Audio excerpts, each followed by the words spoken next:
maison? Qu'est-ce que tu as dans ton corps? Qu'est-ce que tu as dans ton esprit? Qu'est-ce que tu as dans ton âme? Qu'est-ce que le Seigneur a mis en toi? Est-ce que tu as quelque chose qui vient de Dieu? Tout don parfait vient d'en haut, du Père, de qui il n'y a aucun nombre de variations. Qu'est-ce que tu as? Il y a des gens ici qui disent, j'ai rien du tout. Mais tu as la voix, je t'entends parler. Tu as les lèvres qui parlent. Et ces mêmes lèvres peuvent confesser le nom de Dieu. Et l'Éternel va régner à travers tes louanges. Comment tu peux dire, j'ai rien du tout?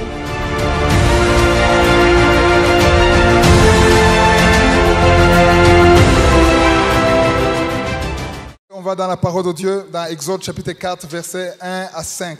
Exode chapitre 4, versets 1 à 5.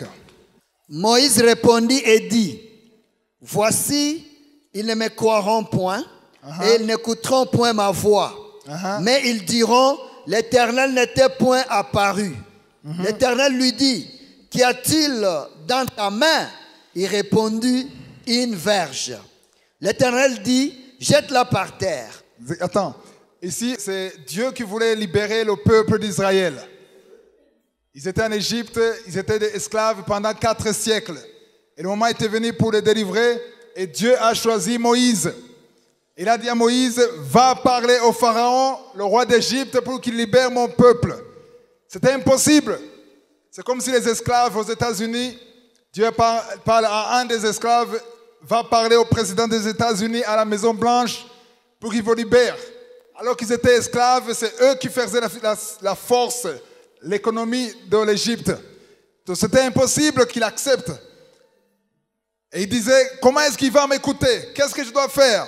Et au verset 1, Moïse dit, voici, même le peuple d'Israël, même les Juifs ne vont pas me croire. Voici, ils ne me croiront point, ils n'écouteront point ma voix. Mais ils diront, l'Éternel ne t'est point apparu. Ils ne vont pas me croire, il faut un signe. Et l'Éternel a dit à Moïse, qu'y a-t-il dans ta main? Il répondit quoi? Une quoi? Une verge ou un bâton. Qu'est-ce que tu as dans ta main? C'était la question. Et là, la deuxième partie de cet enseignement, c'est l'enseignement que j'ai appelé, qu'est-ce que tu as? Est-ce que tu as une verge? Tu as un bâton? Tu as quelque chose. Dis, j'ai quelque chose. J'ai quelque chose. Vous avez même peur de le dire. Tu as quelque chose. Tu as une foi. Tu as l'air dans tes poumons. Tu as les yeux qui me regardent. Tu as les jambes. Je les vois les jambes. Je vois les bras. Je vois la tête. Même si elle est rasée, tu as une tête. Tu es quelqu'un. Tu respires. Tu as quelque chose.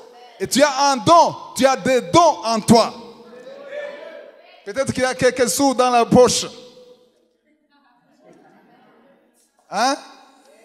Tu as l'argent du bus pour rentrer. Ou l'argent du taxi. Tu as quelque chose. Il n'y a personne ici qui est nu. Tu as quelque chose. Et l'Éternel a demandé à Moïse, qu'est-ce que tu as? Qu'y a-t-il? Qu'y a-t-il dans ta main? Tu peux dire, je n'ai rien. Mais le Seigneur dit, tu as quelque chose.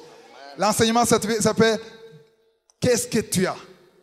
Dieu veut utiliser ce que tu as. Il y a des dons, il y a quelque chose que tu as, mais souvent les gens ne savent pas que ce qu'ils ont, c'est peut-être la même chose que le Seigneur va utiliser pour te bénir. Alléluia. Vous allez voir dans Exode chapitre 14, verset 16, qu'est-ce qu'il a fait? Il a jeté la verge. Et la verge a été transformée en serpent. Amen. Et les pharaons et les sorciers, ils se sont moqués de Moïse. Parce qu'eux aussi, ils ont jeté leur bâton, leur verge. Et leurs verges ont été transformées en serpent. Et qu'est-ce qui s'est passé? Mieux vaut la fin d'une chose que son commencement. À la fin, le seul bâton de Moïse a avalé tous ses bâtons. Le serpent de Moïse a avalé tous les serpents. Je ne sais pas s'il était 10 ou 20, mais il a avalé tous ces serpents. Alléluia. Je veux qu'on comprenne que ce que tu as, c'est ce que Dieu va utiliser. Alléluia. Il y a des choses que tu attends que le Seigneur te bénisse. Des choses qui vont venir de l'extérieur. Mais le Seigneur veut utiliser ce que tu as. Il y a le potentiel en toi. Il y a l'appel en toi. Il y a le Saint-Esprit en toi. Si tu as accepté Jésus dans ta vie. Alléluia. À la fin de cet enseignement, je vais demander à ceux qui n'ont pas encore accepté Jésus, s'il y a au moins une seule personne qui n'a pas accepté Jésus, c'est bien d'accepter Jésus. Mais si tu as accepté Jésus comme ton Seigneur et ton Sauveur, s'il est en toi, ça veut dire qu'il y a le Saint-Esprit qui est en toi. Il y a l'Esprit du Dieu vivant qui demeure en toi. La Bible dit que ton corps, c'est le temple de Dieu. C'est là où Dieu vit. C'est la demeure de Dieu. Est-ce que vous comprenez ça? Le Seigneur, Dieu vivant, le Dieu d'Abraham, le Dieu d'Isaac, le Dieu de Jacob, El Shaddai, El Gibor, Elohim, Adonai, Shama, Rapha, El Olam, Yahweh Jireh. Il veut vivre dans toi. Ton corps, c'est sa maison. Ton corps, c'est sa propriété privée. C'est pour ça que tu ne peux pas faire ce que tu veux de ton corps. J'entends souvent les filles qui disent, c'est mon corps. J'en fais ce que je veux. Qui t'a dit que c'est ton corps? Oui, c'est ton corps. Tu portes son corps. Mais son corps, la Bible dit que c'est le temple de Dieu. C'est la maison de Dieu. Et il est jaloux de sa maison. Il veut que tu gardes sa maison. Dans 1 Thessaloniciens 5, verset 23, il dit, quand le Seigneur viendra, il veut trouver 3 choses préparées. Il y a le corps, l'âme et l'esprit. On parle du corps. Le corps doit être sanctifié. Le corps doit donner gloire à Dieu. Alléluia. Ici, ce n'est pas grave en Afrique. Mais si tu vas en Europe, c'est terrible. Ou en Amérique, tu vois des gens te demandent, est-ce qu'il sait que ce n'est pas son corps, ce n'est pas sa maison. Il fait ce qu'il veut. Il s'amuse. Il s'amuse complètement avec son corps. Il ne comprend pas ce qui se passe. Le corps doit donner gloire à Dieu. Il y a un endroit que tu peux aller et se dire, attends, qu'est-ce qui se passe avec cette personne? Il y a quelque chose qui ne va pas. Donc tu as quelque chose. Ce que tu as, c'est pour la gloire de Dieu. Maintenant, cet enseignement va nous montrer comment Dieu utilise toujours ce que nous possédons déjà. On va dans 2 Rois chapitre 4. 2 Rois chapitre 4. C'est une histoire très intéressante. Il va lire du premier verset au verset 2. Deuxième livre des Rois. 2 Rois chapitre 4, premier verset jusqu'au deuxième. Oui, verset 1 à 2, oui. Une femme d'entre les femmes des fils des prophètes cria à Élisée en disant, ton serviteur, mon mari, est mort, et tu sais que ton serviteur craignait l'Éternel. Or, le créancier est venu pour prendre mes 2 enfants et en faire ses esclaves. Élisée lui dit, que puis-je faire pour toi? Dis-moi, qu'as-tu à la maison? Qu'as-tu à la maison? Et répondit, ta servante n'a rien du tout à la maison qu'un vase d'huile. Amen. La femme, c'était une veuve, son mari était mort, elle avait plein de dettes, elle était désespérée, elle vient parler à l'homme de Dieu. Élisée, qu'est-ce qu'il a dit? Ton serviteur, mon mari, ça dit son mari qui est mort. Tu sais que ton serviteur craignait Dieu. Parfois, ça donne la confusion quand tu crains Dieu et que tu as des problèmes. Tu es sauvé, tu es un enfant de Dieu, tu pries, tu vis dans la sanctification, mais rien ne marche dans ta vie. Ça donne la confusion. Elle était dans la confusion, cette femme. Mon mari craignait Dieu. Mais comment est-ce que je peux être, moi, sa veuve, comment est-ce que j'ai des dettes, il a dit, le créancier, ça dit, c'est lui à qui son mari devait de l'argent. Le créancier est venu pour prendre mes 2 enfants et en faire ses esclaves. Vous comprenez ça? Elle avait 2 enfants et le créancier est venu prendre les enfants en échange de la dette. Autrement dit, s'il ne trouve pas l'argent pour payer, ces 2 enfants vont partir. Il ne va plus voir ses enfants, ils vont devenir les esclaves pour qu'il récupère son argent. Elle était désespérée. Elle vient devant l'Élysée, l'homme de Dieu. Mais l'homme de Dieu, parfois les hommes de Dieu posent des questions bizarres. Qu'est-ce qu'Élysée a dit à la femme? Il a dit, dis-moi, qu'as-tu à la maison? Qu'est-ce que tu as à la maison? C'est pour ça que j'ai appelé cet enseignement, qu'est-ce que tu as? Qu'est-ce que tu as à la maison? Qu'est-ce que tu as dans ton corps? Qu'est-ce que tu as dans ton esprit? Qu'est-ce que tu as dans ton âme? Qu'est-ce que le Seigneur a mis en toi? Est-ce que tu as quelque chose qui vient de Dieu? Tout don parfait vient d'en haut, du Père, de qui il n'y a aucun nombre de variations. Qu'est-ce que tu as? Est-ce que tu as une connaissance? Est-ce que tu as un don? Est-ce que tu as un talent? Est-ce que tu as une richesse? Est-ce que tu as l'Esprit de Dieu? Qu'est-ce que tu as à la maison? Et la femme, elle était confuse quand il a dit, qu'est-ce que tu as? Mais comment est-ce que tu me demandes qu'est-ce que j'ai? Je n'ai rien, c'est pour ça que je suis venu. Il a répondu au verset 2, ta servante n'a rien du tout. Dis rien du tout. Il y a des gens ici qui disent, j'ai rien du tout. Mais tu as la voix, je t'entends parler. Tu as les lèvres qui parlent. Et ces mêmes lèvres peuvent confesser le nom de Dieu. Et l'Éternel va régner à travers tes louanges. Comment tu peux dire, j'ai rien du tout? Tu as quelque chose.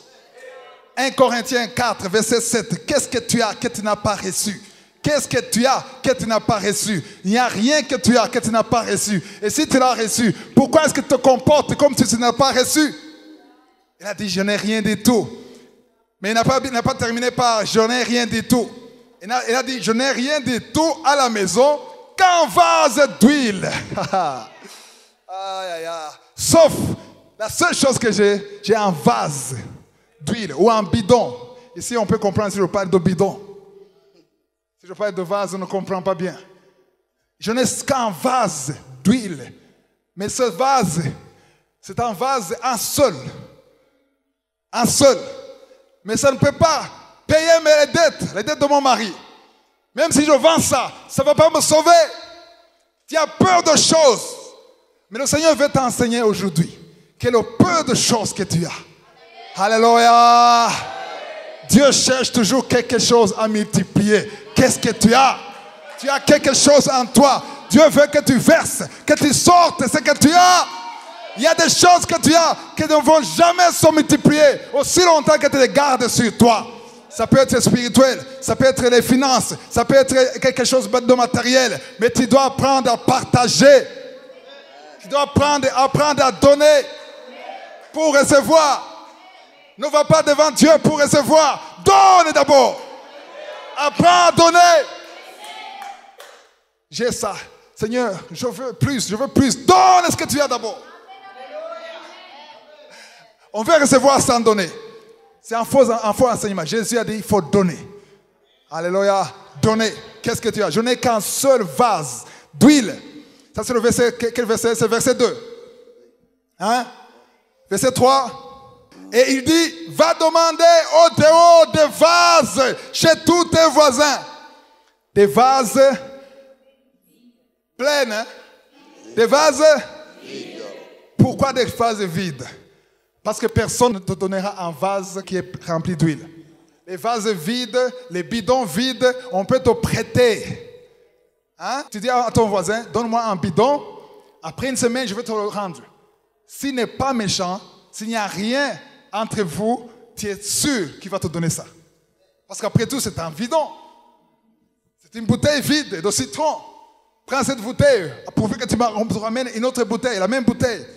Va demander aux voisins quoi? Les vases vides. C'est le verset 3. Au dehors des vases, chez tous les voisins, des vases vides, et n'en demande pas quoi? Un petit nombre. Pourquoi? Parce que si tu demandes beaucoup, je vais faire le miracle dans beaucoup.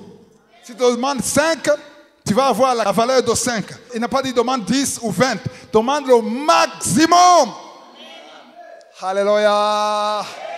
Il faut qu'on comprenne qu'avant de faire le miracle, Dieu cherche quelque chose. Il cherche quelque chose. Qu'est-ce que tu as? Qu'est-ce que je peux multiplier? Qu'est-ce que tu possèdes? Est-ce que tu as quelque chose? C'est pour ça qu'il a parlé à Moïse. Qu'est-ce que tu as? Il n'y a qu'un bâton. Ce même bâton va ouvrir la mer rouge. Alléluia. Tout ce que je veux, c'est la chose que tu as, la foi et l'obéissance. 3 choses.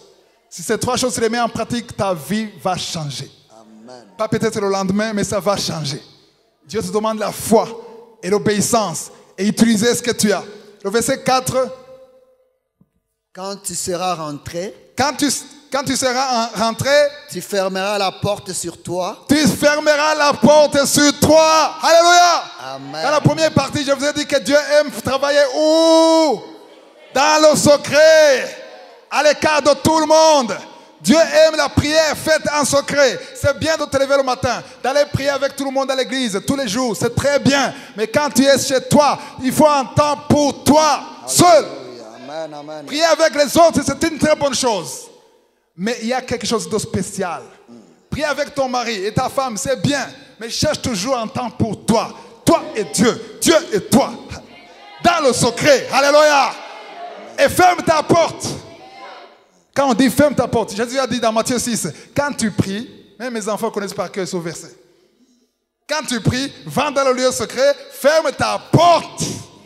Quand la Bible dit ferme ta porte, il ne s'agit pas de la porte seulement, c'est quoi? Dans les pensées, dans le cœur. Chasse. Qui savent que quand tu pries le matin, souvent il y a des distractions. Il y a des pensées qui viennent.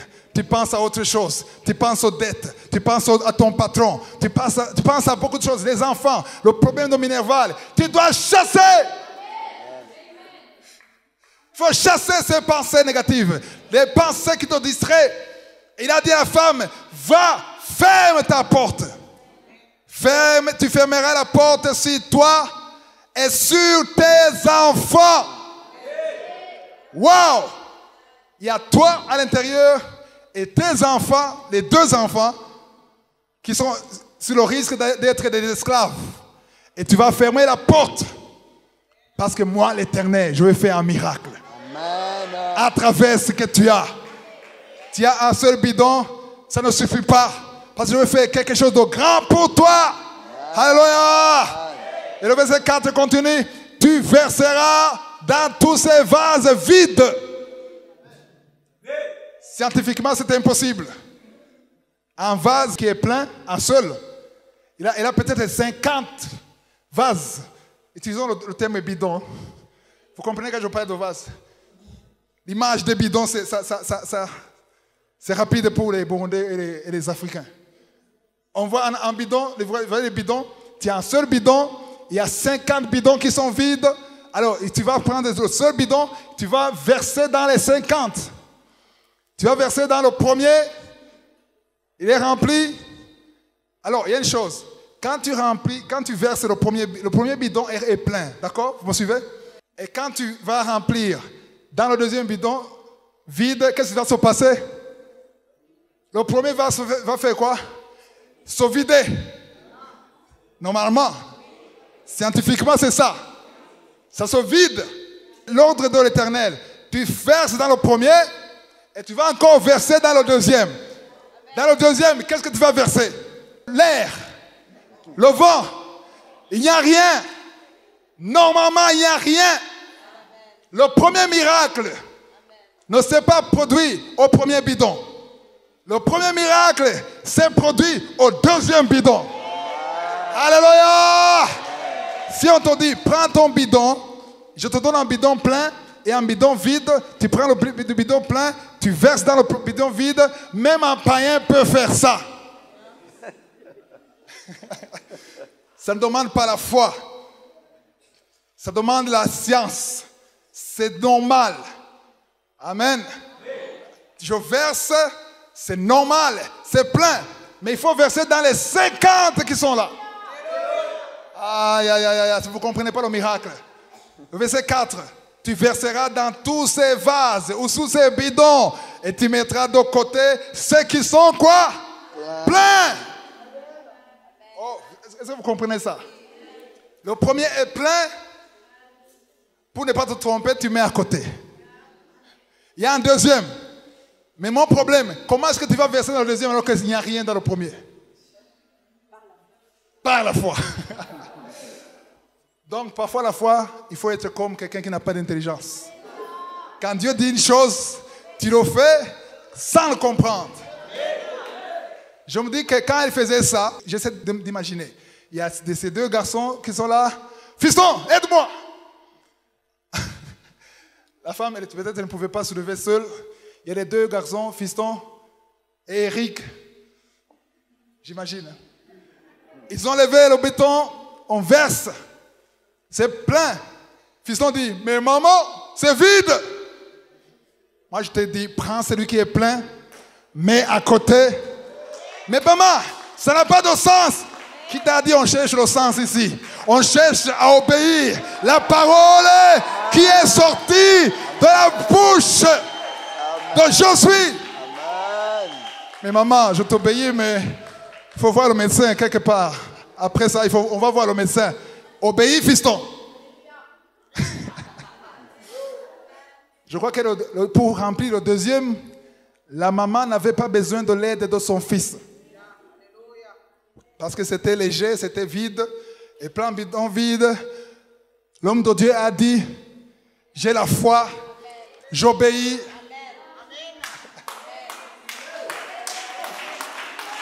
C'est comme Pierre. C'est comme Pierre. Pierre était un pécheur. Jésus dit, il a péché toute la journée, toute la nuit. Rien, vide. Jésus trouve Pierre en train de laver le filet. Jésus dit, jette de l'autre côté. Mais maître, avec tout le respect que je te dois, toute la nuit, je suis professionnel. Je ne suis pas un amateur, je suis un professionnel. Pêcheur professionnel. Normalement, toi tu es menuisier, tu ne connais pas. Attends, je vais t'expliquer. Normalement, quand on pêche, pour nous les pêcheurs, par expérience, la nuit c'est le meilleur moment parce qu'on a des phares, la lumière, et voilà, ça attire les poissons. On a fait tout ce qu'on a pu. Tout le monde. Rien du tout. Et Pierre n'a pas terminé comme ça. Mais par ta parole, par ta parole, même si je ne comprends pas, même si ça n'a pas de sens, puisque tu l'as dit toi, je jette de l'autre côté. Yeah! Pierre a jeté de l'autre côté. Et quand il a jeté de l'autre côté, je ne sais pas d'où venaient les poissons. Non seulement le filet était rempli, plein à craquer. Et quand Pierre a vu ça, au lieu d'être content, hey, je suis riche, il s'est mis à genoux. Il a adoré Jésus. Hey! Pourquoi est-ce qu'il a adoré Jésus? Il a vu plus que l'argent. Quelqu'un qui est plus important que l'argent, plus important que la richesse. Quand tu découvres qui est Jésus, l'argent n'a pas d'importance. Tu t'approches de lui et tu l'adores. Tu adores. Tu dis, je n'ai rien sans toi. Je ne vais plus perdre mon temps derrière l'argent. Je vais d'abord te chercher toi. Parce que si je t'ai, j'ai tout ce que je veux. Les gens abandonnent Jésus pour chercher l'argent. Cherchez d'abord Jésus. Alléluia. Et en Jésus, il y a la solution à tout. Spirituel, physique, matériel, financier, tout. En Jésus. Et plus que ça, il y a la vie éternelle. Wow! J'aime beaucoup Pierre quand il dit, dans Jean chapitre 6, Jésus, avant, il faisait les miracles. Les poissons, la multiplication, les pains. Et les gens suivaient Jésus. Tout le monde suivait Jésus. On parle de 5000 hommes, on parle des hommes seulement, mais il y avait même les femmes. Il y avait même les enfants. Et qui passaient toute la journée avec Jésus. Tout le monde. Et à un certain moment, dans Jean chapitre 6, Jésus change de langage. Il y a des gens qui se parlaient, les voisins. Vous savez, l'autre menuisier là, le fils de Joseph, maintenant il fait des miracles, pas seulement les miracles de guérison. Maintenant il multiplie les pains et les poissons. Tu es sûr? Pourquoi est-ce que je travaille alors? Je vais le suivre. Je vais rester derrière lui, comme ça je n'ai pas à travailler. Je l'écoute, je vais sembler de l'écouter, mais je mange. Pour être sûr que je mange. Parce que quand, on va le voir. Parce que quand Jésus multipliait les pains et les poissons, les gens ne rentraient pas comme ça. Chacun venait avec un sac. Parce que même les disciples avaient toujours des pains et des poissons, ils rentraient avec. À un certain moment dans Jean 6, il change de langage. Il commence à parler des choses spirituelles. Il a dit, c'est lui qui ne mange pas mon corps et qui boit mon sang. Hey, nous sommes des zombies. On ne boit pas le sang. La Bible dit qu'un à un, l'a quitté, chacun l'a quitté. Personne ne disait à l'autre au revoir. quelqu'un, il faisait semblant de regarder quelqu'un. Si c'était en 2021, il faisait semblant de prendre le téléphone. Tout le monde a quitté, sans dire au revoir. La Bible dit dans Jean 6, il faudra lire à la maison tout le chapitre. Certains se disaient, cette parole est dure, qui peut l'écouter? Avant c'était bon parce qu'il y avait le moukeke, il y avait le poisson, il y avait le pain. Maintenant c'est dur parce qu'il parle des choses spirituelles. Il y a des gens qui n'aiment pas qu'on parle des choses spirituelles. Ils veulent qu'on parle de la bénédiction seulement. Qui peut écouter cette parole? Et Jésus a dit, il a regardé, il a trouvé seulement les disciples. Tout le monde, les milliers, fini, disparu. J'aime beaucoup comment Jésus ne supplie personne. Il dit, s'il te plaît, reste avec moi. S'il te plaît, suis-moi. Jésus faisait semblant de ne pas les voir. Et en ce temps, il me disait, je sais ce que vous dites dans vos cœurs. Et il a regardé les disciples. Il a dit, tout le monde est parti. Et vous les 12, et vous, qu'est-ce que vous attendez? Jésus n'a pas dit, s'il vous plaît, restez. Oh, heureusement que vous êtes là. Non, non, qu'est-ce que vous attendez? La porte est ouverte. Aujourd'hui, on ne supplie les gens, s'il te plaît, viens à Jésus. Parle-lui de Jésus. Parce que ce n'est pas toi qui le convainc, c'est le Saint-Esprit qui le convainc. Parle de Jésus. Le travail de convaincre, ce n'est pas toi. C'est le Saint-Esprit qui le convainc. Parle de Jésus. Jésus avait dit tout ce qui concerne la vie éternelle. Il a dit, pourquoi vous restez ici? Évidemment, celui qui répond, vous le connaissez. C'est toujours Pierre. Celui qui marche sur l'eau, c'est Pierre. Celui qui répond le premier, c'est Pierre. Celui qui n'a pas le temps d'attendre, celui qui est spontané, c'est Pierre. Et Pierre a été tellement honnête, très sincère avec Jésus. Il a dit, si on te quitte, où est-ce que tu veux qu'on aille? En toi, il y a les paroles de la vie. Il y a la vie éternelle. On n'a pas où aller. Quelque part, dans notre passage, Pierre a dit, on a laissé nos femmes, on a laissé tout pour te suivre. C'est comme si Pierre disait, attends Jésus, on aimerait partir, si on pouvait partir, mais toi Jésus, en toi, il n'y a pas seulement les pains, il n'y a pas seulement les poissons, il n'y a pas seulement la guérison, mais en toi, il y a la vie éternelle. Wow! Quelle révélation! En toi, il y a la vie éternelle. Si on te laisse tomber, Jésus, on peut être peut-être riche, on peut avoir tout ce qu'on veut dans ce monde, mais on va mourir un jour. Toi qui ne viens pas à Jésus, qui me suis sur Internet, sur Facebook, n'importe où. En Jésus, il y a quelque chose qui est plus important. La plupart d'entre nous, soyons honnêtes, on n'est pas venu pour la vie éternelle. On est venu parce qu'on avait des problèmes. La plupart d'entre nous. Y compris moi. Je suis venu parce que je voulais la gloire. Je voulais être un champion de NBA, basketball, aux États-Unis. Je voulais la gloire. J'étais égoïste. Mais quand je suis venu, quand je suis arrivé le premier jour, un prédicateur était en train de prêcher. Il prêchait sur l'Apocalypse. Il parlait de la vie éternelle. Il m'a parlé des choses. Je n'avais aucune idée. Et Pierre a dit, où est-ce que tu veux qu'on aille? On ne peut pas partir. Qu'on le veuille ou pas, on reste derrière toi. On te suit partout où tu es. Jésus, ne quitte pas Jésus. Si tu es en Jésus, reste. Je dis, reste. Tu peux sortir. Je ne souhaite à personne la mort. Tu peux mourir après.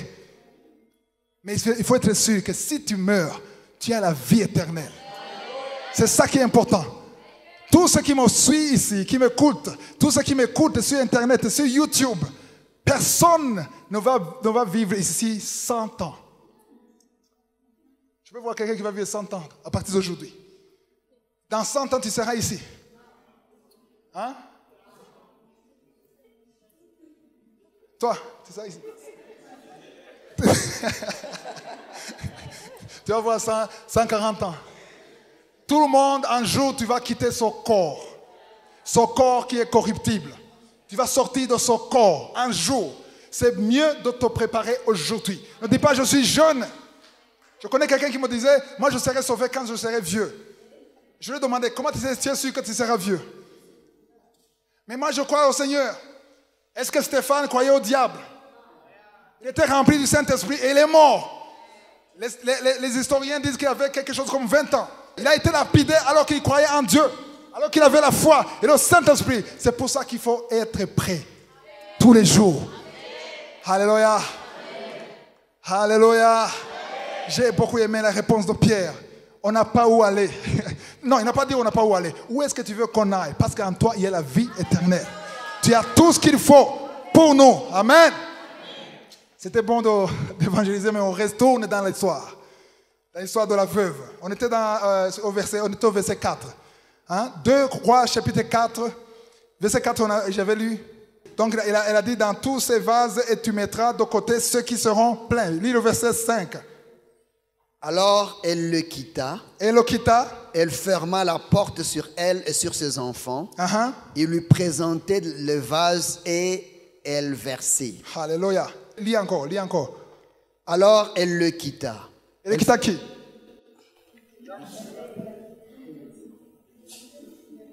C'est le verset 5.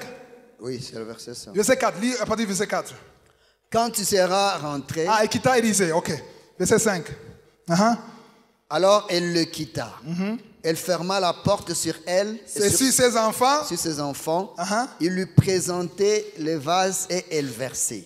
Qui versait? La femme. Pas les enfants. C'est pas n'importe qui verse. C'est lui qui a l'ordre de verser. Amen. Personne ne versera pour toi. C'est toi qui vas verser. On peut t'aider à te donner le bidon, mais c'est toi qui verses. Aujourd'hui, les enfants de Dieu veulent qu'on verse pour eux. S'il te plaît, toi tu es intercesseur, prie pour moi. Moi je dors, je ronfle. Non!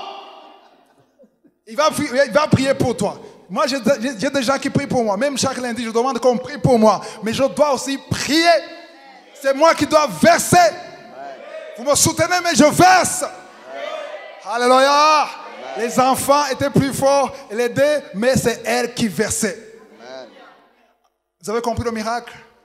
Il y avait un bidon plein et 50 bidons vides. Les enfants lui ont donné, elle a versé.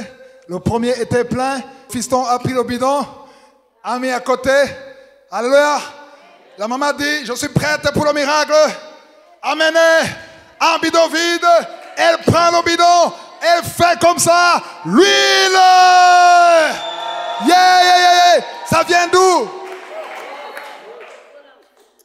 Il appelle les choses qui n'existaient pas comme si elles existaient. Et à partir du vide, l'Éternel crée. Romains 4, verset 17. À partir du vide, il peut créer. Et il a versé. Le deuxième bidon était plein. Je crois qu'avant, pour le premier bidon, les enfants disaient, maman, c'est normal. Hein?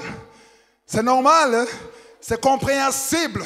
On t'attend au deuxième bidon. Alléluia. Le diable t'attend au deuxième bidon. Il te laisse pour le premier bidon. Parce qu'il sait que tu comprends. Il t'attend là où tu ne comprends pas. Pour tester ta foi. Au deuxième bidon. Maman, ok, vas-y. Moi, je ne fais que te donner le bidon. Je ne suis pas le responsable. Je ne serai pas humilié. Heureusement que tu as fermé la porte. La maman dit, moi je sais que l'Éternel a dit. Alléluia. Ne me demande pas d'où viendra l'huile. Tout ce que je sais, je vais obéir. Alléluia. 1 Samuel 15, verset 22. L'obéissance vaut mieux que les sacrifices. Ce qui compte, c'est l'obéissance. Elle a versé dans le vide et voit l'huile. Les enfants disent, maman, ça marche. Ah, si c'était le Nouveau Testament, il allait commencer à parler en langue. Alléluia. Kiriaba Santaraba. Oh Dieu vivant. Yeah. Le bidon le plus difficile, c'est le deuxième. Parce que le troisième, c'était facile. Nous avons la foi. S'il a rempli le deuxième, il va remplir le troisième. Le troisième, c'était facile. Le troisième, c'était facile. Ils ont rempli jusqu'à quoi? C'est quand c'est un chiffre que j'ai imaginé. Cette fois écrit dans la Bible. Il ne faut pas dire, il nous a dit parler de 50. Tu vas dans la Bible, tu cherches 50. Il n'y a pas de 50. Il a dit, ne prends pas un petit nombre. J'ai imaginé 50. Les bidons qui peuvent contenir dans une maison. Wow, verset 6. Verset 6. Uh-huh. Lorsque les vases furent pleins, Lorsque les soi-disant 50 sont pleins, elle dit à son fils, elle dit à son fils, présente-moi encore un vase. encore, elle était motivée. La maman dit, elle était là. Oh, tu es Dieu. Oh, tu es Dieu, le Dieu d'Abraham, le Dieu d'Isaac, le Dieu de Jacob, celui qui a ouvert la mer rouge, celui qui a détruit le mur de Jéricho. Tu n'as pas changé, tu es le même hier, tu es le même aujourd'hui. Tu ordonnes et la chose arrive, tu parles et elle existe. Quand tu ouvres, personne ne ferme. Quand tu fermes, personne ne... Et quand il termine, fiston, je suis chargé d'esprit. Amène un autre. Maman, c'est fini. Comment c'est fini? C'était 50. Où est le 51e? Non, c'est fini. Comment? Ça dépend de combien de bidons que tu as préparé. Ne prépare pas un petit nombre. Ne prépare une vision.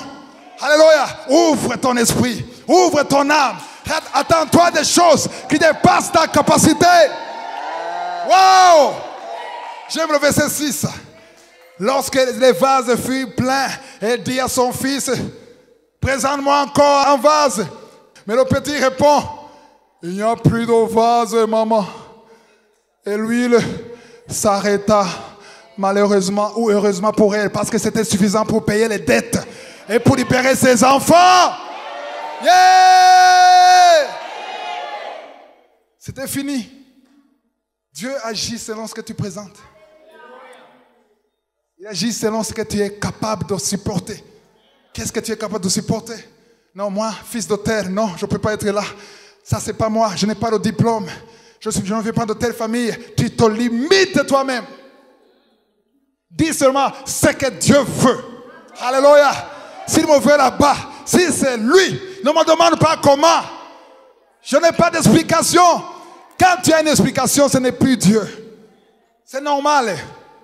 Tu n'es pas différent des hommes du monde. Les hommes du monde prospèrent aussi. Mais toi, tu vas dire, je marche par la foi. Je marche par la foi. C'est lui mon berger. Je ne manquerai de rien. C'est lui qui crée le chemin. Là où il n'y a pas de chemin, tout ce que je veux, c'est rester dans son environnement. Je reste dans son champ. Alléluia. Continue de verser. Beaucoup d'entre nous ici, et ceux qui me suivent sur Internet, ils ont cessé de verser. Alléluia. Ils ne veulent pas. Amen. Ils ne veulent pas verser parce qu'ils voient que les bidons sont vides. Mais le Seigneur n'est pas impressionné par le vide. Lui, ce qu'il veut, c'est sa parole. Quand Ézéchiel a demandé, il a demandé à Ézéchiel, est-ce que ces os, ils peuvent devenir une armée? Il a dit, toi tu le sais. Dis seulement. Et il a parlé aux os selon la parole qu'il a entendue, qui est sortie de l'Éternel. Cherche ce qui vient de la parole de Dieu et agis en conséquence. Alléluia. Je dis toujours à Jean, moi si je voulais vivre normalement, je ne serais pas ce que je suis aujourd'hui. Je ne t'ai pas qualifié pour être ce que je suis. Il y a ceux qui me disent, toi on ne peut pas t'écouter parce qu'on écoute ceux qui ont fait tes études théologiques. Je dis, ne m'écoute pas, mais ceux qui sont ordonnés de m'écouter, ils vont m'écouter. Parce que ce n'est pas moi qu'ils écoutent. Ils écoutent la parole que je n'ai pas fabriquée. La parole qui vient de Dieu. Alléluia. Je ne dépends pas de l'héritage de ma famille. Je dépends de l'héritage du ciel. Je suis co-héritier avec Jésus. Ne te sous-estime pas. J'ai dit ne te sous-estime pas. Ne regarde pas ton niveau de connaissance, d'intelligence.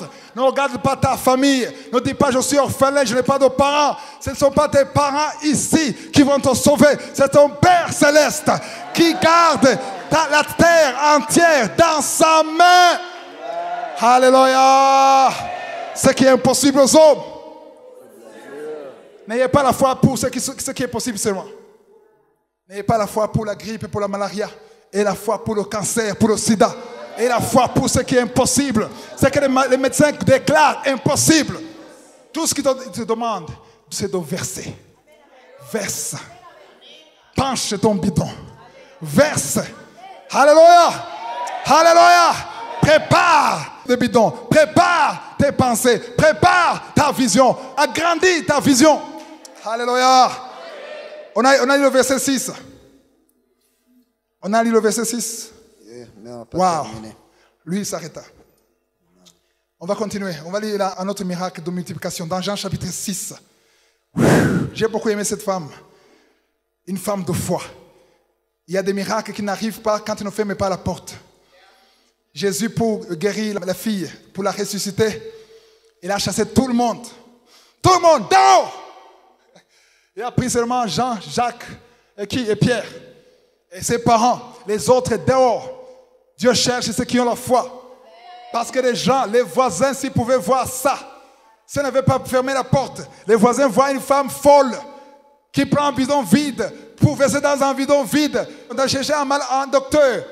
Comment est-ce qu'elle peut faire ça? Elle est malade. Mais pour concentrer sa foi dans le Seigneur, elle a dû fermer la porte. Ferme ta porte. Ferme ton cœur contre les pensées négatives. Amen. Chapitre 6, verset 3 à 13. Jésus monta sur la montagne et là, il s'assit avec ses disciples. Or, la Pâque était proche, la fête des Juifs. Et ayant levé les yeux et voyant qu'une grande foule venait à lui, Jésus dit à Philippe, où achèterons-nous des pains pour que ces gens aient à manger? Tu es sur quel verset? 5. 5, Il disait cela pour l'éprouver, car il savait ce qu'il allait faire. Philippe lui répondit. Répète ce verset 6, non pas compris. Il disait cela pour l'éprouver. En d'autres termes, il disait cela pour les tester. Tu vois, Jésus te dit, nourris ce monde, ces milliers de personnes. Il connaît ta poche, il connaît que vous n'avez pas l'argent, il sait que vous n'avez pas ce qu'il faut, mais il vous dit quand même de le faire pour tester quoi? Ta foi. Il y a des choses que Dieu te demande de faire, tu te dis, Seigneur, c'est pas possible. Il ne faut plus dire à Dieu, c'est pas possible. Amen. Si Dieu te parle dans la pensée de faire une chose, tu te dis, Seigneur, ça je peux, mais ça quand même, toi-même tu sais que c'est pas possible. C'est comme une insulte de dire à Dieu, c'est pas possible. Parce que Dieu veut que tu crois que tout ce qui est impossible aux hommes est possible à lui. Et Jésus leur a demandé de nourrir tous ces gens parce qu'il voulait voir leur réaction. Même aujourd'hui, il y a des choses que Dieu te demande pour voir ta réaction. Tu as la malaria, tu as la foi. Tu as les maux de ventre, tu as la foi. Tu as les maux de tête, tu as la foi. Mais tu as le cancer, ça change. Amen. Il disait cela pour l'éprouver. C'est le verset 6. Il disait cela pour l'éprouver. Le verset 7. Philippe lui répondit, les pains qu'on aurait pris pour 200 deniers ne suffiraient pas pour que chacun en reçût un peu. Voilà, il y a un problème maintenant. Il y a un problème de nourrir des milliers de personnes, plus de 5 000 personnes. 5 000 hommes, donc 10 000 personnes, disons plus de 10 000 personnes. Vous voyez ça? Et il y a quelqu'un, Philippe, qui dit, le problème ce n'est pas qu'on n'a pas de pain. On a quelques pains et les poissons. Tu vois, c'est le verset 7. Ouais. On a des pains, mais ça ne suffit pas. Mais je veux que vous dites, ce qui ne suffit pas suffit devant Dieu. Ce qui ne suffit pas suffit devant Dieu. Répétez. Ce qui ne suffit pas suffit devant Dieu. Alléluia. Ce qui ne suffit pas suffit devant Dieu. Parce que Dieu cherche le peu que tu as et la foi pour le peu que tu as. Un, c'est la foi. Deux, c'est l'obéissance.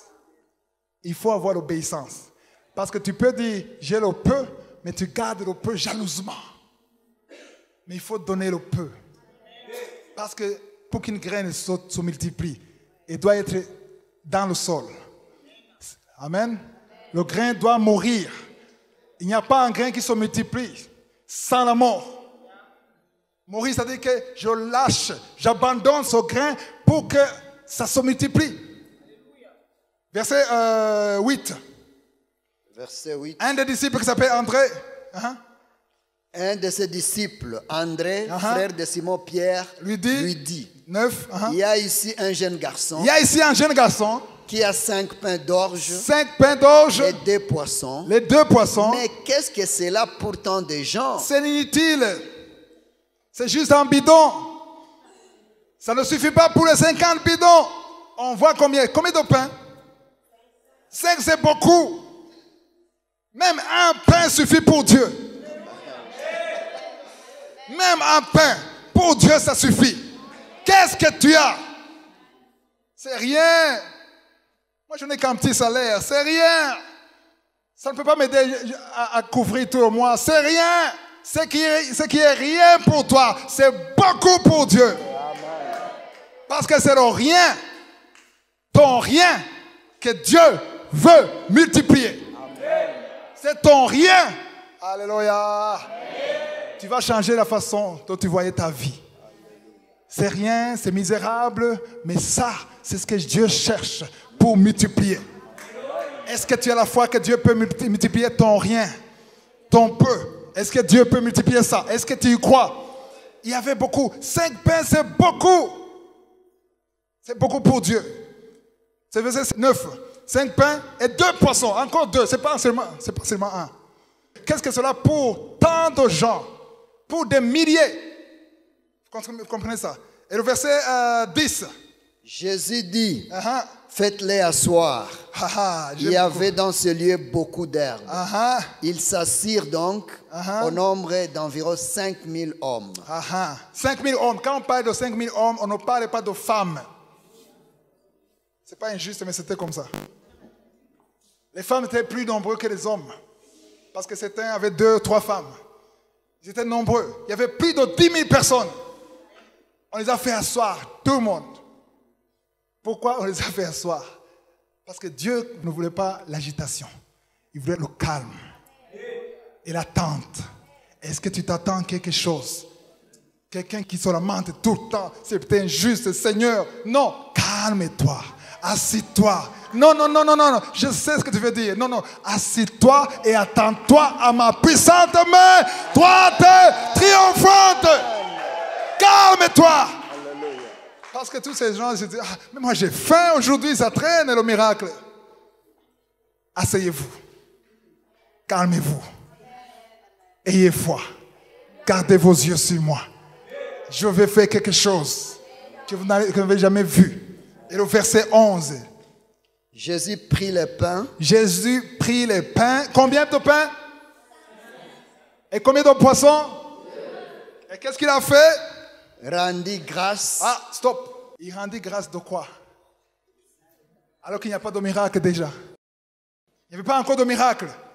Mais pourquoi il a rendu grâce? Parce que 2 Corinthiens 5, verset 7 dit, nous marchons par la foi et non par la vue. Alléluia. J'ai appris à remercier Dieu pour ce que je n'ai pas encore vu. Si tu remercies le Seigneur parce que tu as vu le miracle, même le meurtrier, le païen, il ferait la même chose. Tu n'es pas différent de lui. Si tu as la foi, tu remercies le Seigneur avant de voir ça. Quand tu verras ça, tu seras encore dans la joie, mais tu ne seras pas surpris. Ceux qui ont la foi ne sont pas surpris. Ils disent, Seigneur, je le savais. J'aime Jésus quand il voulait ressusciter Lazare. Il a dit, moi je le savais. Je savais que tu le ferais. Je savais que tu étais capable. Il a commencé à remercier Dieu pour la multiplication. Ce que je te demande de faire aujourd'hui, ce que tu as aujourd'hui, qui est peu, que tu sous-estimes ton don, tu sous-estimes tes finances, tu sous-estimes ta famille. À partir d'aujourd'hui, je vais te commencer à remercier le Seigneur pour ton peu. Au lieu de te lamenter, remercie le Seigneur pour ton peu. Tu as un enfant impossible, remercie le Seigneur pour cet enfant impossible. Tu as un mari impossible, remercie le Seigneur pour ton mari. Cette femme qui te dérange, remercie le Seigneur pour cette femme. Seigneur, je te remercie pour cette femme. Je te remercie pour cet homme. Il est impossible, il est irresponsable. Mais je sais que c'est mon mari. Devant toi, c'est mon mari. Moi et lui, nous sommes une seule chair. Toi, tu es capable de transformer. Alléluia. Marie, Madeleine, était une prostituée. Tu l'as transformée. Elle a été transformée. Elle a été sauvée. Toi qui as fait Rahab, elle était une prostituée. Tu l'as transformée. Tu peux le transformer. Quand tu remercies le Seigneur, ça montre que tu as la foi qu'il est capable de le faire. Mais quand tu dis, Seigneur, essaie de faire quelque chose. Mais si tu le veux, toi tu le peux, mais tu sais, tu es Dieu après tout. Tu fais ce que tu veux. Non, non. Je sais que tu peux. Je sais que tu peux. Si ça traîne, c'est pas que tu n'es pas capable. C'est parce que c'est pas ton temps. Mais je reste ici. Je refuse de me lamenter. Je te remercie pour tout ce que tu as déjà fait dans le monde spirituel. Je n'ai pas encore vu. Alléluia. Alléluia. J'aime beaucoup comment Jésus a remercié la multiplication avant la multiplication. N'attends pas la multiplication pour rendre grâce. Rends grâce maintenant. J'ai dit maintenant. Rends grâce maintenant. Avant la multiplication. Parce que l'action de grâce provoque la multiplication. L'action de grâce, c'est comme l'ingrédient qui facilite la multiplication. La main de Dieu à travers l'action de grâce. Nous tous, il arrive que nous soyons découragés. Parce qu'il y a des problèmes. On peut trébucher un peu. Mais quand on se rappelle de ce que Jésus a fait, on revient à la raison spirituelle. On revient. On dit, Seigneur, je ne vois pas ça. Je ne comprends rien. Mais je sais que tu es capable. C'était le verset, quel verset? Quand il a rendu grâce. Verset 11. D'abord, Jésus prit les pains. Il rendit grâce. Et les distribua à ceux qui étaient assis. À combien de personnes? Plus de 10 000 personnes. Comment est-ce qu'il a multiplié? Combien? 5 pains à plus de 10 000 personnes. C'est exactement ce qui s'est passé avec la veuve. Alléluia. Il y avait un plateau qui avait 5 pains. Les 2 premiers hommes, c'était pas compliqué. Ils ont pris les 2. Peut-être le troisième a pris le pain qui reste. Et le 3e, c'était vide. Jésus a dit, prends. C'est pas écrit. J'imagine que Jésus a dit, prends. Mais c'est vide. Je t'ai dit, prends. Obéis. Et quand il va prendre, il y a un pain. Il suffit d'obéir. 5 000 personnes, plus de 10 000 personnes, ils ont mangé. Waouh, j'aime beaucoup ce passage. Et il leur donna de même des poissons, pas seulement des pains, et même des poissons. Autant qu'ils en voulurent. Il y avait le bonus. Jésus a donné ce qu'il fallait et le bonus. Si tu es bon appétit, je dis, Seigneur, aujourd'hui c'est le mot que je veux plus. Ok. Donc, je te donne encore. Tu es rassasié? Ok. Quand Dieu donne, tu te rassasies. Il ne donne pas les miettes. Dieu donne le pain. Alléluia. Verset 12. Passez, verset 12. Verset 12. Lorsqu'il fut rassasié, il dit à ses disciples, ramassez les morceaux qui restent afin que rien ne se perde. Quand j'ai lu ça, j'étais choqué. Comment est-ce que tu dis que rien ne se perde alors que tu as le pouvoir de multiplication? Moi, je me disais, comme il a le pouvoir de multiplication, jetez la poubelle. Mais non, Jésus n'aime pas le gaspillage. Il y a des gens qui sont bénis, disent, moi je suis béni, jetez la poubelle. Si je vais dans un restaurant, les enfants ne mangent pas, je demande au serveur, je garde ça, je rentre avec ça à la maison. Et à la maison, je garde ça à la maison et on mange ça. Pas la poubelle, ne gaspillez pas. Dieu n'aime pas le gaspillage. Il a le pouvoir de multiplication, mais il n'aime pas le gaspillage. Mais ce qui m'a étonné ici, c'était le verset 12. Verset 13, il a dit, ils les ramassèrent donc et ils remplirent 12 paniers. Amen. Avec les morceaux qui restèrent des 5 pains d'orge. Après que tous eurent mangé. Pourquoi 12 paniers? Il y avait combien de disciples?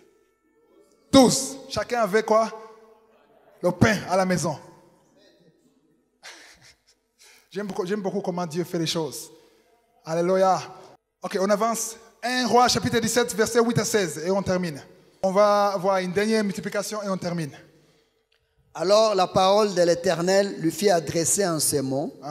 Lève-toi, va à Sarepta, qui appartient à Sidon. Ça, on parle d'Élie. Dieu parlait à Élie d'aller à Sarepta. Et demeure là. Voici, j'y ai ordonné à une femme veuve de te nourrir. Il s'éleva et il alla à Sarepta. Comme il arrivait à l'entrée de la ville, voici, il y avait là une femme veuve qui ramassait du bois. Il l'appela et dit, va me chercher, je t'ai pris un peu d'eau dans un vase afin que je boive. Et il alla en chercher. Il l'appela de nouveau et dit, apporte-moi, je t'ai pris un morceau de pain dans ta main. Attends, il y a quelque chose qui est un peu choquant ici. Dieu envoie Élie, il n'y avait pas de pluie, c'était presque le désert. Il y avait une femme veuve. Dans la Bible, quand on parle d'une femme veuve, ce n'est pas comme aujourd'hui. La femme veuve, la femme dépendait totalement 100% de son mari. Et quand le mari mourait, elle n'avait rien. Elle avait un seul enfant, elle était pauvre. Va à Sarepta, j'y ai ordonné. Alléluia. Ça m'étonne comment Dieu cherche toujours les situations impossibles. Avant, au ce même chapitre, il avait ordonné à quoi? À un corbeau de nourrir Élie. Amen. Pas des œufs, de la viande. La chose que le corbeau aime le plus. C'était impossible. Mais Dieu aime se manifester à travers des situations impossibles. Quand tu es dans une situation impossible, c'est l'opportunité pour que Jésus se manifeste. Alléluia. Et maintenant il dit à une femme veuve, va là-bas, j'y ai ordonné à une femme veuve de te nourrir. Et Élie dit à la femme veuve, donne-moi à manger. Qu'est-ce que tu as? Donne-moi à manger, moi, que je mange d'abord. Pas toi d'abord, moi d'abord. Et le verset 12, qu'est-ce qu'elle a répondu? Elle a dit, l'Éternel ton Dieu est vivant, je n'ai rien de cuit. Je n'ai qu'une poignée de farine dans un pot et un peu d'huile dans une cruche. Et voici, je ramasse 2 morceaux de bois. Puis je rentrerai et je préparerai quoi? Cela pour moi et pour mon fils. Nous mangerons, après quoi nous mourrons.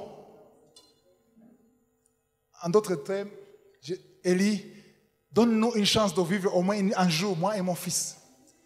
Et toi, tu me demandes de te donner à manger. Qu'est-ce que Élie a répondu? Verset 13. Élie lui dit, ne crains point, rentre, fais comme tu as dit. Seulement, prépare-moi d'abord avec cela un petit gâteau et tu me l'apporteras. Tu en feras ensuite pour toi et pour ton fils. Wow. Est-ce que vous comprenez ça? C'est une longue... Vous allez continuer à lire l'histoire. La femme a finalement accepté de donner, de préparer pour Élie. Elle avait la farine comme une poignée de main. La farine, le peu de farine. Elle a donné ce qu'elle avait. Je répète, elle a donné ce qu'elle avait.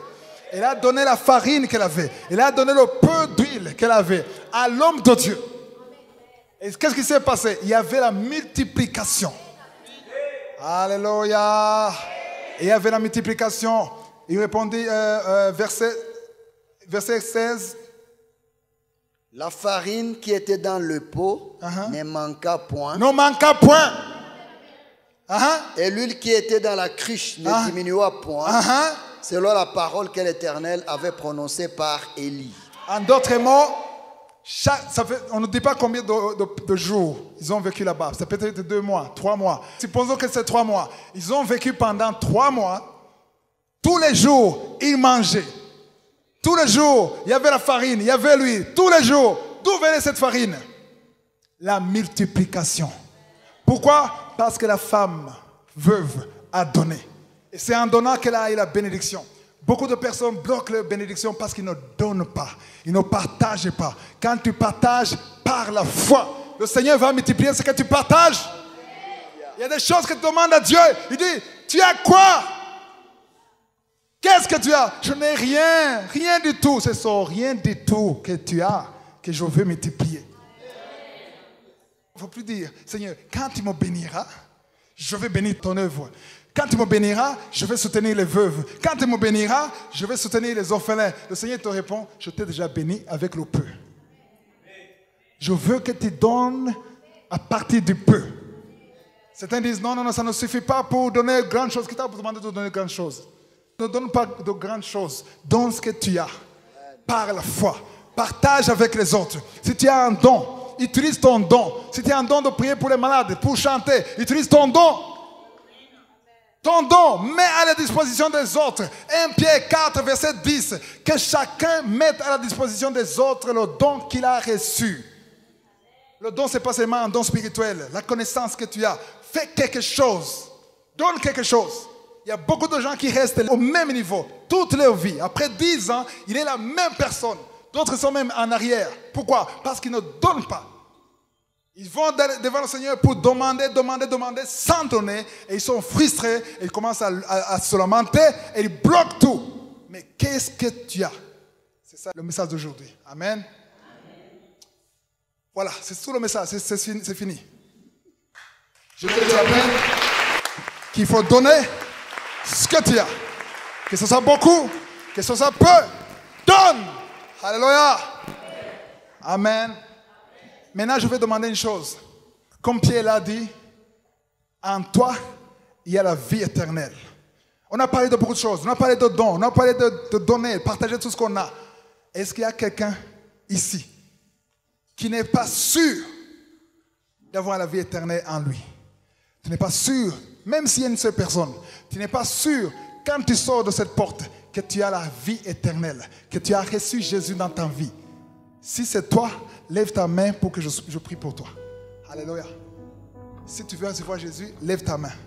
Il y a quelqu'un qui veut recevoir Jésus ici? Lève ta main, je vais prier pour toi. N'aie pas honte. Les gens te voient, que Dieu te bénisse. Que Dieu te bénisse. Alléluia. Que Dieu te bénisse. Alléluia. N'aie pas peur. Les gens ici, chacun aura son jugement. Oublie les gens qui sont ici. Lève la main, pas pour moi, mais pour le ciel. Lève la main pour que le ciel te voie. Alléluia. Lève la main pour que le ciel te voie. Pas moi. Même si je ne te vois pas, le ciel. Parce que dans la Bible dit que quand un seul prend la décision, il y a la fête au ciel. Les anges sont contents. Quand quelqu'un dit, je ne veux plus de toi, je veux Jésus. Je vais vous guider dans la prière. Je vais vous lever là où vous êtes. Là où vous êtes. Levez-vous là où vous êtes. Je vais vous guider dans la prière. Celui qui a levé la main, lève-toi là où tu es. Lève-toi. Amen. Lève-toi. Tous ceux qui ont levé la main, lève-toi. Amen. Levez-vous. Je vais vous guider dans la prière. Amen. Amen. Je vais demander à Emmanuel de se lever. Emmanuel, il est où? Lui, Emmanuel, lève la main. Lève la main. Alors, je vais vous demander après la prière de revoir et de lui donner votre téléphone pour qu'on puisse vous aider. Parce qu'il y a d'autres étapes à suivre. Et ceux qui sont sur Internet, vous allez écrire sur le numéro de Kanguka. À la fin de la vidéo, il y a un numéro. C'est important. Tout ce que j'ai dit n'a pas de valeur sans Jésus. Tout ce que j'ai dit n'a pas de valeur sans la vie éternelle. Amen. Alléluia. Ceux qui se sont levés, ils sont courageux. Parce que dans mon expérience, il y a ceux qui ont honte des gens. Amen. Qui ont honte des gens. Et qui ratent le ciel. Parce que c'est l'opportunité qui t'est donnée maintenant. Alléluia. Alléluia. Je vais vous demander de répéter après moi, ceux qui sont debout. Et ceux qui sont sur Internet, qui veulent recevoir Jésus. Dites, Seigneur Jésus, je viens devant toi. Je reconnais que je suis pécheur. À partir d'aujourd'hui, je veux que ma vie change. J'accepte que tu es mort et ressuscité pour moi. Je veux que mon nom soit écrit dans le livre de la vie. Je veux que tu sois mon Seigneur et mon roi. Prends-moi la main. Aide-moi, Saint-Esprit. Parce que moi seul, je ne peux pas le faire. Merci, Saint-Esprit, de me convaincre. Que à partir d'aujourd'hui, je suis un enfant de Dieu. Dans le nom de Jésus. Amen. Alléluia. Après, vous allez voir Emmanuel. Après le service, je vais prier pour vous. Seigneur, je te montre tous ceux qui se sont levés. Je te montre ceux qui sont sur Internet. Ceux qui ont pris la décision d'accepter Jésus. Je prie pour eux. Je demande que ta main puissante les protège Que ton sang les couvre. Je détruis les plans de Satan. Au nom de Jésus. Alléluia. Moi, je ne serai pas avec eux tous les jours. Mais toi, Saint-Esprit, tu seras avec eux. Prends la main, protège-les. L'ennemi n'est pas du tout content. Je proclame cette victoire parce que ta parole dit que si un seul se répand, c'est la fête au ciel. C'est dans le nom de Jésus que je prie pour eux. Dans le nom de Jésus. Amen. On va continuer par une prière. Amen. On va clôturer par une prière. Ceux qui veulent la prière, ils se lèvent d'abord. Je vais prier en même temps. Ceux qui veulent être transformés par cette parole, que cette parole transforme ta vie, lève-toi et on va prier.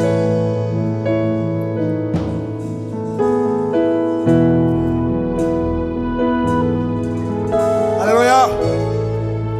Pendant la prière, si tu as la foi, que tu as une maladie qui peut être guérie, tu vas mettre ta main sur ton corps, là où tu as mal.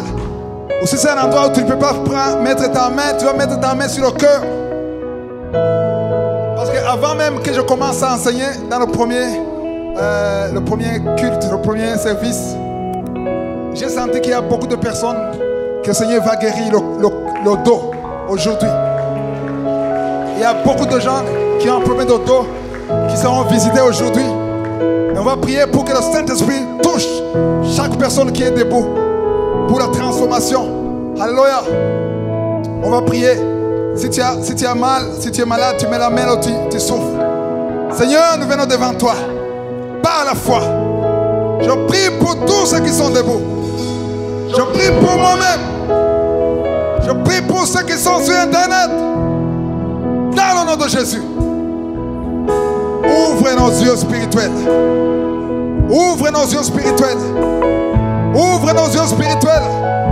Pour que nous ayons la foi. Donne-nous le courage d'obéir à ta parole. Pour que nous voyions la multiplication. Pour que nous voyions la transformation. Au nom de Jésus. Merci Saint-Esprit parce que tu as montré beaucoup de personnes qui souffrent au niveau du dos. Si tu as un problème de dos, mets ta main sur le dos. Au nom de Jésus. Au nom de Jésus. Il y a 2 femmes qui n'arrivent pas à se lever d'elles-mêmes du lit. Le Seigneur te guérit. Au nom de Jésus. Alléluia. Le Seigneur va faire quelque chose d'extraordinaire. Il y a une femme qui vient de passer plus de 10 ans sans enfant. Que le Seigneur va bénir. Le Seigneur va te bénir cette année même. Dans le nom de Jésus. Alléluia. Merci pour ce miracle qui va transformer, qui va te donner gloire. Alléluia. Il y a quelqu'un qui a des douleurs au niveau du cou. Et la foi que tu es guéri. Un homme qui a un problème de nerf sciatique, le Seigneur te guérit. Il y a quelqu'un qui a l'hépatite C, le Seigneur te guérit. Il y a 2 personnes qui souffrent du diabète. Au nom de Jésus, vous êtes guéris. L'une de ces personnes utilise des insulines. Le Seigneur te guérit. Merci Seigneur pour ces guérisons. Merci Seigneur pour ces 2 enfants qui vont naître. Il y a 2 enfants, il y a 2 femmes qui sont connues comme stériles, mais qui vont avoir un enfant. Il y a un homme qui m'écoute sur Internet qui souffre de l'AVC. Le Seigneur le guérit. Merci pour tous ces miracles, Seigneur. Nous te remercions, Seigneur. Nous t'applaudissons pour ces miracles. Que toute la gloire te revienne. Merci. Alléluia. Alléluia. Merci, Seigneur. Alléluia. Gloire à toi, Seigneur. La dernière fois qu'on était ici, j'ai appris qu'il y a des gens qui ont été guéris pendant la prière. Je vous demande de nous écrire quand vous avez des miracles. Alléluia. Si vous êtes guéris maintenant, si vous avez été guéris après, écrivez-nous pour la gloire de Dieu. Alléluia. Alléluia. Si vous voulez recevoir l'émission Kangoka tous les jours à 4 h du matin, l'heure de votre pays, téléchargez l'application en passant par Google Play ou App Store. Vous aurez également les témoignages et la prière de samedi et les enseignements les dimanches toutes les 2 semaines.